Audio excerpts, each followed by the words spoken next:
அதாவது விஜய் வந்து தன்னுடைய சொத்துகளே விற்கிறாராம். அந்த கல்யாண மண்டபம் என்னன்னு சொன்னால் அது இட்டு போச்சு. அதே நீங்கள் ஒன்றுக்கும் வேலைக்கு ஆகாது, அதை யார்கிட்டையாவது ஒரு தலையில் கட்டி வைப்போம்னு சொல்லி போட்டு விஜய் விற்கிறார். விஜயனுடைய சொத்து எவ்வளவு? நேற்று ஒரு வீடியோ ஒன்று பார்க்கக்கூடியதாக இருந்தது. ஆருன்னு சொன்னால் நம்மட புரோக்கர் பிஸ்மி.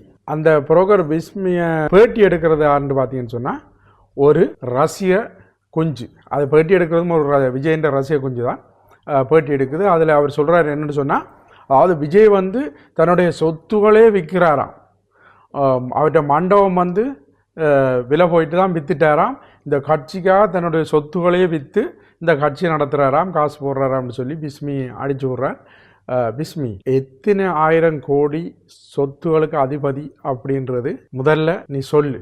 அதுலேருந்து எவ்வளோத்தை விஜய் இந்த கட்சிக்காக செலவழிக்கிறார் அப்படின்றத பிறகு நாங்களே பார்த்து தெரிஞ்சு கொள்கிறோம்.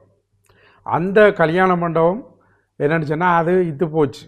அது நீங்கள் ஒன்றுக்கும் வேலைக்கு ஆகாது, அதை யார்கிட்டையாவது ஒரு தலையில் கட்டி வைப்போம்னு சொல்லி போட்டு விஜய் விற்கிறார்.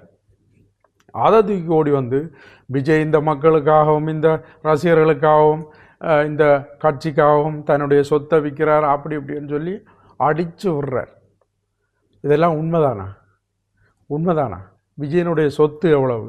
இல்லை, இந்த கட்சிக்கு முதல்ல யார் நிதி பங்களிப்பு செய்கிறது, யார் இந்த கட்சிக்காக முதலீடு செய்கிறதுன்றெல்லாம் அனைவருக்குமே தெரிஞ்சது. ஒரு பக்கம் லாட்ரி, ஒரு பக்கம் கிறிஸ்துவ மிஷனரியல், அப்படி நிறைய பேர் இந்த கட்சியை வளர்த்தெடுக்கணுன்றதுக்காக தங்களுடைய சுய லாபத்துக்காக முதலீடு செய்யணும். நீ என்னென்னு சொன்னால் உட்காந்துட்டு கதை அடிக்கிற, உன்னுடைய கதையெல்லாம் இனி சரி வராது.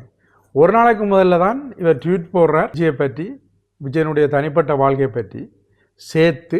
இந்த பிஜேபி விஜய் கூட்டணி பேச்சுவார்த்தை போகுதுன்னு சொல்லி ஊடகங்களில் வந்தோன்னா பதறி அடித்து கொண்டு ஓடி வந்து ஒரு கேவலமான ஒரு ட்வீட்டை போட்டிருக்க.